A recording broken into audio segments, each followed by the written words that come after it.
حضرت بابا فرید الدین مسعود گنج شکر بابا صاحب رحمۃ اللہ علیہ فرماتے ہیں کہ ایک نیک نوجوان تھا، دن کو روزہ رکھتا، رات کو نماز پڑھتا، پر اللہ سے ڈرتا پھر بھی بہت ہی زیادہ تھا، بڑا ہی ڈرتا تھا۔ موت کا وقت آیا تو ماں ہی تھی بس اس کی، تو ماں سے کہنے لگا اماں تو میری ماں ہے، میرے ساتھ 3 وعدے تو کر۔ اس نے کہا پتر تو بتا، آخری ہج کی لے رہا ہے اور اس غریبنی ماں سے تو وعدہ لے رہا ہے، بتا کیا وعدہ ہے؟ تو عرض کرنے لگا اماں جب میں مر جاؤں نا تو میرے گلے میں رسی ڈال کے تو مجھے گھمانا گھر کے صحن میں، اور لوگوں کو کہنا جو رب کی نافرمانی کرے اس کا یہی حال ہوتا ہے۔ یہ اعلان کرنا جو اللہ کے نافرمان ہوں ان کا یہی اشر کیا جانا چاہیے۔ اور اماں پھر دوسرا وعدہ کر، میرا رات کو جنازہ اٹھایا جائے، میں نہیں چاہتا کہ کسی کے منہ سے یہ لفظ نکل جائیں کہ وہ دیکھو اللہ کا نافرمان جا رہا ہے، رات کو میرا جنازہ اٹھانا۔ اور اماں تیسرا میرے ساتھ وعدہ کر کہ لوگ مجھے دفن کر کے آ جائیں گے تو میری قبر پہ چلی جائے گی، عمل میرے پاس کوئی نہیں، پر مجھے لگتا ہے ماں کے قدموں کی برکت سے عرش کا مالک بھی رحم فرمائے گا۔ اماں تو وعدہ کر، میرے ساتھ وعدہ کر۔ بابا صاحب رحمۃ اللہ علیہ فرمانے لگے کہ ماں بوڑھی ماں نے وعدہ کر لیا، کہا بیٹے ٹھیک ہے اگر تیری یہی ضد ہے تو میں تیار ہوں۔ پھر اس نے کلمہ شہادت پڑھا، اس نوجوان کی روح پرواز کر گئی، بوڑھی ماں نے رسی منگائی تو ولی من خاف مقام ربہ جنتان، جو ڈر جائے، اس نے تو کہا تھا نا کہ رسی ڈال کے گھمانا اور کہنا یہ اللہ کا نافرمان ہے، اس کا یہی اشر ہونا چاہیے تھا۔ لیکن جب ماں گلے میں رسی ڈالنے لگی تو گھر کے ہر کونے سے آواز آنے لگی، خبردار یہ رب کا دوست ہے، اللہ کے دوستوں کے ساتھ اس طرح کا معاملہ نہ کیا جائے، اسے چھوڑ دیا جائے۔ اور کہا تمہیں کچھ بھی اور کرنے کی ضرورت نہیں ہے، یہ تو رب کا دوست ہے اور رب کی بارگاہ میں حاضر ہو گیا۔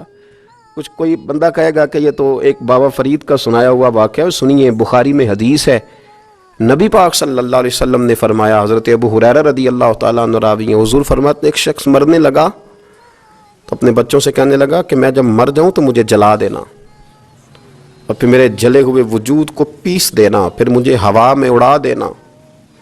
پتر مجھے اڑا دینا، مجھے بڑا ڈر لگتا ہے، اگر رب نے مجھ سے حساب پوچھا تو میں قابل نہیں ہوں، اڑا دینا مجھے ہواؤں میں، اگر اس نے مجھ سے عذاب لیا تو حساب لیا تو بڑا سخت حساب لے گا۔ حضور فرماتے ہیں بخاری میں موجود ہے، اس کے بچوں نے اسی طرح کیا، اس کے مرنے کے بعد اسے جلایا، ہوا میں اڑا دیا۔ اللہ کے محبوب فرماتے ہیں رب کریم نے حکم دیا زمین کو کہ اس کے ذرات کو جمع کرو، زمین نے ذرے جمع کیے، خدا نے حکم دیا تو اس کا وجود پھر سے اسی شکل میں آیا، تو رب کریم نے فرمایا یہ جو تو نے وصیت کی تو کیوں کی؟ اللہ جانتا ہے کہ نہیں جانتا؟ یہ کی تو کیوں کی؟ تو رو پڑا، کہنے لگا اللہ میرے اندر تو طاقت نہیں تھی تیرے سامنے کھڑا ہو کے حساب دے سکوں، تجھے منانے کے لیے تیرے خوف سے ڈر گیا، میں ڈر گیا۔ اگرچہ ہمارے بزرگوں نے لکھا ہے کہ آج یہ وصیت کرنا اس رنگ میں یہ طرز اختیار کرنا درست نہیں، لیکن آپ غور فرمائیے کہ نبی پاک علیہ السلام فرماتے ہیں جب اس نے کہا اللہ تجھ سے ڈر کے یہ کیا تو رب کریم نے فرمایا جا پھر میں نے تیری مغفرت کر دی، کیونکہ اللہ کو پتہ تھا یہ دل سے بات کر رہا ہے۔ ایک چوتھی بات میرے رسول پاک علیہ السلام نے فرمایا کہ جب رب نہ مانے تو پھر وہ کمزوروں کے صدقے مان جاتا ہے، پھر وہ ضعیفوں کے صدقے مان جاتا ہے۔ فرمایا اللہ تم سے بارشیں روکنا چاہتا ہے پر تمہارے ضعیفوں، کمزوروں، غریبوں کے صدقے، مجبوروں کے صدقے وہ تم پر بارشیں برساتا ہے۔ حضور فرماتے ہیں رب اشغاظ اغبر لو اقسم علی اللہ لا برا، کچھ ایسے لوگ ہوتے ہیں کہ ان کے بالوں میں خاک پڑی ہوتی ہے، چہروں پہ مٹی الجھے ہوئے ہوتے ہیں، لیکن اگر وہ اللہ پہ قسم کھا لیں تو اللہ ان کی قسم بھی پوری کر دیتا ہے، قسم بھی۔ حضرت عبداللہ ابن مبارک فرماتے ہیں، ابن قدامہ نے لکھا ہے، فرماتے ہیں بارش نہیں ہوتی تھی مکے میں، قحط پڑ گیا تو سب لوگ مسجد الحرام سے باہر کھلی جگہ میں نکلے دعا کرنے کے لیے، سب اپنی اپنی دعائیں کر رہے تھے، تو میں تھوڑا باہر ہوا تو اچانک ایک غلام آیا، کالا سیاہ رنگ، 2 رکعتیں نماز پڑھ کے تو ہاتھ پھیلائے تو کہنے لگا اللہ مجھے پتہ ہے یہ جو کچھ بھی ہوا ہے میری نافرمانیوں کی وجہ سے ہوا ہے، تو ناراض ہو گیا نا، تو نے بارش روک لی، تو ناراض ہو گیا نا، ہمیں سبق سکھانا چاہتا ہے نا، یہ کسی اور کی وجہ سے نہیں، یہ صرف میری نافرمانیوں کی وجہ سے ہوا۔ اللہ رحم فرما، تیرے بندے تھوڑی سی بھی سختی برداشت کرنے کی طاقت نہیں رکھتے، کمزور ہیں، ڈر جاتے، غلام ہے، دعائیں مانگ رہا ہے۔ حضرت عبداللہ ابن مبارک فرماتے ہیں اس نے چہرے پہ ہاتھ پھیرے تو کالی گھٹائیں چھا گئیں، بارش ہونے لگی، میں اس کے پیچھے گیا، اس کا گھر ڈھونڈ آیا، تعاقب کیا، پیچھا کیا، گھر میں نے تلاش کر لیا، اور گھر کو تلاش کر کے جب میں واپس آیا تو میں نے حضرت فضیل بن عیاض سے ذکر کیا تو کہنے لگے کسی طریقے سے اسے حاصل کرو۔ فرماتے ہیں میں اس کے گھر گیا، اس کے مالک نے مجھے دیکھا تو کہا عبداللہ ابن مبارک میرے گھر، اتنے بڑے ولی، اتنے بڑے درویش، اتنے بڑے محدث۔ میں نے کہا تیرا غلام چاہیے۔ اس نے کئی غلام دکھائے، میں نے کہا نہیں یہ نہیں۔ اس نے کہا یہ بڑے بڑے اچھے ہیں، کوئی سے بھی آپ لے لے، خرید لے۔ میں نے کہا نہیں۔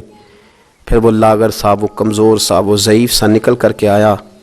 میں نے کہا یہ مجھے دے دو، تو کہنے لگا یہ تو بیچارہ بے ضرر سا آدمی ہے، کیا لے کے کریں گے؟ میں نے کہا نہیں مجھے یہی چاہیے۔ میں اس کو ساتھ لے کے چلا تو راستے میں پوچھنے لگا آقا میرے اندر تو کوئی ایسی بات نہیں تھی، مجھے کیوں خریدا؟